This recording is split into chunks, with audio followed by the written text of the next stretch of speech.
ഈ ഒരു ഘട്ടത്തിൽ ആളുകളോട് പൊതുവായി പറയാനുള്ളത് എന്താണ്?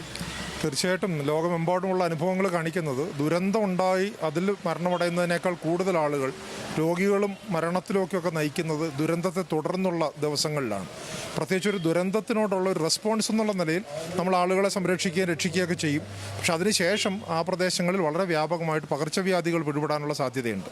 അതിനെതിരെയുള്ള മുന്നൊരുക്കത്തിൻ്റെ ഭാഗമായിട്ടാണ് ഇപ്പോൾ അതുമായിട്ട് ബന്ധപ്പെട്ട പരിശീലനങ്ങൾ നടത്തുകയും അത്തരത്തിലുള്ളൊരവസ്ഥയിലേക്ക് നമ്മുടെ സമൂഹം അല്ലെങ്കിൽ ഇവിടെയുള്ള ആളുകൾ പോകാതിരിക്കാൻ പ്രത്യേകിച്ചും ക്യാമ്പുകൾ കേന്ദ്രീകരിച്ച്, കാരണം കൂടുതൽ ആളുകൾ ക്യാമ്പിൽ വന്നുകൊണ്ടിരിക്കുക. ഔദ്യോഗിക കണക്കനുസരിച്ച് തന്നെ ഏതാണ്ട് 10,000-ഓളം ആളുകൾ ഇപ്പോൾ ക്യാമ്പുകളിലുണ്ട്. അവരിൽ കൂടുതൽ രോഗങ്ങൾ ഉണ്ടാകാതിരിക്കാനും അപകടങ്ങൾ ഉണ്ടാകാതിരിക്കാനുമുള്ള കാര്യങ്ങളാണ് ഇപ്പോൾ നമ്മൾ ചെയ്തുകൊണ്ടിരിക്കുന്നത്. പ്രത്യേകിച്ച് ഏതൊക്കെ ഇപ്പോൾ എലിപ്പനി അടക്കമുള്ള രോഗങ്ങളുടെ ഒരു സാധ്യത പറയുന്നുണ്ടായി.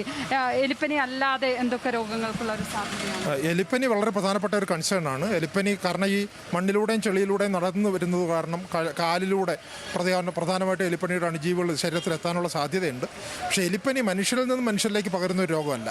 അപ്പോൾ അതുകൊണ്ട് തന്നെ ചേറുവെള്ളമായിട്ട് സമ്പർക്കത്തിൽ വരുന്നവർക്ക് മാത്രമേ ആ പ്രശ്നം ഉണ്ടാവുകയുള്ളൂ. പക്ഷേ എല്ലാവരും തന്നെ ഇപ്പോൾ ചേറുവെള്ളമായിട്ട് സമ്പർക്കത്തിലുള്ളവരാണ്, പ്രത്യേകിച്ചും റെസ്ക്യൂ പ്രവർത്തനത്തിൽ ഏർപ്പെടുന്നവരും പൊതുജനങ്ങളും എല്ലാവരും. ഇപ്പോൾ ഡോക്സിസൈക്ലിൻ കഴിക്കുക എന്നുള്ളതല്ലാതെ മറ്റു മാർഗ്ഗമൊന്നും ഇപ്പോൾ തന്നെ നമ്മുടെ മുന്നിലില്ല. പക്ഷേ നേരത്തെ നമ്മൾ പറഞ്ഞുകൊണ്ടിരുന്നത് ആഴ്ചയിൽ ഒരു ദിവസം എന്നുള്ള നിലയിൽ മുതിർന്ന ആളാണെങ്കിൽ 2 ഡോക്സിസൈക്ലിൻ ഗുളിക ഏതാണ്ട് 200 മില്ലിഗ്രാം കഴിക്കാനാണ് പറഞ്ഞിരുന്നത്. പക്ഷേ ഇപ്പോഴത്തെ ഒരു സാഹചര്യത്തിൽ അപകട സാധ്യത കൂടുതലുണ്ട് എന്നുള്ളതുകൊണ്ട് ദിവസവും ഡോക്സിസൈക്ലിൻ കഴിക്കാനാണ് നിർദ്ദേശം. പക്ഷേ ഡോക്സിസൈക്ലിനെ പോലെ തന്നെ കൂടുതൽ ആളുകൾ വരുന്നു എന്നുള്ളതുകൊണ്ട് തന്നെ കുട്ടികളിൽ ഈ മീസിൽസ് പോലെ 5-ാം പനി പോലെയുള്ള വാക്സിൻ പ്രിവെൻറ്റബിൾ ഡിസീസ് വരാനുള്ള സാധ്യതയുണ്ട്. അപ്പോൾ വാക്സിൻ കവറേജ് നമ്മൾ കൂട്ടേണ്ടതായിട്ടുണ്ട്. H1N1 സംസ്ഥാനത്ത് ആകമാനം വ്യാപിച്ചിട്ടുണ്ട്. അപ്പോൾ അതുകൊണ്ട് തന്നെ ആളുകൾ കൂടുന്നതുമായിട്ട് ബന്ധപ്പെട്ട H1N1 ക്യാമ്പുകളിൽ പൊട്ടപ്പുറപ്പെടാനുള്ള സാധ്യതയുണ്ട്. ജലജന്യ രോഗങ്ങൾ ഒരു പ്രധാനപ്പെട്ട കൺസേണാണ്. നമുക്കറിയാമല്ലോ, ഹെപ്പറ്റൈറ്റിസ് ഒക്കെ പ്രത്യേകിച്ചും നാട്ടിലുള്ള സാഹചര്യത്തിൽ ഈ പ്രദേശവും ഹെപ്പറ്റൈറ്റിസ് ബാധ ഉണ്ടായിരുന്നതായിട്ടാണ് കണക്കാക്കുന്നത്. അപ്പോൾ അതുകൊണ്ട് തന്നെ വെള്ളത്തിൻ്റെ ശുചിത്വം വളരെ പ്രധാനപ്പെട്ട കാര്യമാണ്. അതുകൊണ്ട് തന്നെ വെള്ളം ക്ലോറിനേറ്റ് ചെയ്ത വെള്ളം മാത്രമേ ഉപയോഗിക്കാവൂ എന്നുള്ള കാര്യവും, കുടിക്കാനായിട്ട് തിളപ്പിച്ചാറിയ വെള്ളം ലഭ്യമാക്കാനുള്ള, അതുപോലെ കൊതുകുജന്യ രോഗങ്ങൾ. അപ്പോൾ അത്തരത്തിലുള്ള രോഗങ്ങളെ പ്രിവെൻറ്റ് ചെയ്യുകയും ഈ ഒരു നമുക്കറിയാമല്ലോ ഇത്രയും വലിയൊരു അപകടം ഉണ്ടായതിന് ഒരു കൂടുതൽ അപകടം ഈ മേഖലയിൽ ഉണ്ടാകാതിരിക്കാൻ, കൂടുതൽ മരണങ്ങളിലേക്കും അവശതകളിലേക്കും ജനം പോകാതിരിക്കാനുള്ള സംവിധാനങ്ങൾ ഒരുക്കുകയാണ് ഇപ്പോൾ ചെയ്തുകൊണ്ടിരിക്കുന്നത്. ഈ മൃതദേഹങ്ങൾ വരുമ്പോൾ അതിനടുത്തേക്ക് പോകരുത്, ഈ ഭാഗത്ത് പ്രത്യേകിച്ച് നിൽക്കുമ്പോൾ ഉറപ്പായും മാസ്കുകൾ ധരിക്കണം എന്ന് പറയുകയുണ്ടായി. അത് എന്ത് തരത്തിലുള്ള രോഗസാധ്യതയാണ്? ഇപ്പോൾ ഒരു മൃതദേഹം, ചീഞ്ഞളിഞ്ഞ ഒരു മൃതദേഹം വരുമ്പോൾ അതുമായി ബന്ധപ്പെട്ട ആ ഗന്ധം നമ്മൾ ശ്വസിക്കുമ്പോൾ ഒക്കെ അങ്ങനെ എന്തെങ്കിലും രോഗസാധ്യത?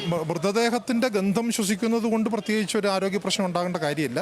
പക്ഷെ ഇതൊരു സൈക്കോളജിക്കലായിട്ടുള്ള, ഇതിപ്പോൾ മാനസിക രോഗത്തിൻ്റെ ഒരു വലിയ പ്രശ്നം നമ്മൾ നേരിടാനായിട്ട് പോവുകയാണ്. കാരണം ഈ റെസ്ക്യൂ ഓപ്പറേഷനിൽ പങ്കെടുക്കുന്ന ആൾക്കാർക്ക് തന്നെ കാഴ്ചകൾ വളരെയധികം ബുദ്ധിമുട്ടുളവാക്കുന്നതാണ്. ഇപ്പോൾ ചീഞ്ഞളിഞ്ഞ മൃതദേഹം കാണുക, അതും തൊട്ടടുത്ത ബന്ധുക്കൾക്കൊക്കെ ആകുക, അല്ലെങ്കിൽ ആ പ്രദേശത്ത് കൊണ്ടുപോകുന്ന സമയത്ത് ഇപ്പോൾ ഞാൻ തന്നെ അങ്ങോട്ടും ഇങ്ങോട്ടും നടക്കുന്ന സമയത്ത് ഈ കാണുന്ന കാഴ്ചകൾ പോലും എന്നെ മാനസികമായിട്ട് ബാധിക്കുന്നുണ്ട്. ആ മാനസിക പ്രശ്നങ്ങൾ വളരെ കൂടുതലായിട്ടുണ്ടാകാം. ആൾക്കൂട്ടം കൂടുമ്പോൾ സ്വാഭാവികമായിട്ടും എയർബോൺ ഡിസീസ് കൂടാം, ഒരാളിൽ നിന്ന് മറ്റൊരാളിലേക്ക് രോഗം കൂടാം. അല്ലാതെ മൃതശരീരത്തിൽ നിന്നും ഈ ഗന്ധത്തിലൂടെ എന്തെങ്കിലും മാനസികമായ ബുദ്ധിമുട്ടിനപ്പുറം എന്തെങ്കിലും രോഗം പകരുമെന്ന് കണക്കാക്കുന്നില്ല.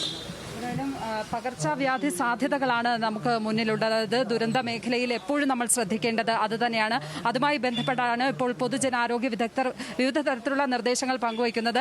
അതിൽ പ്രധാനമായും ഒന്ന്, ഇത്തരത്തിൽ കൂട്ടം കൂടി ആവശ്യമില്ലാത്ത ആളുകളൊന്നും തന്നെ പ്രാഥമിക ആരോഗ്യ കേന്ദ്രമടക്കം മൃതദേഹം എടുത്തു കൊണ്ടുവരുന്ന ഭാഗത്ത് ഒന്നും കൂട്ടം കൂടി നിൽക്കരുത് എന്നുള്ള ഒരു കാര്യം പ്രത്യേകമായി പറയുന്നുണ്ട്. ക്യാമ്പുകളിൽ ഉറപ്പായും ആളുകൾ ഒരുപാട് പേർ തിങ്ങി പാർക്കുന്നുണ്ട്. അവരും ശ്രദ്ധിക്കേണ്ട കാര്യങ്ങൾ എന്തൊക്കെ എന്നതിനെ സംബന്ധിച്ചാണ് ഇപ്പോൾ നമ്മളോട് ഡോക്ടർ ടി എസ് അനീഷ് സംസാരിച്ചത്. സേതുലക്ഷ്മി.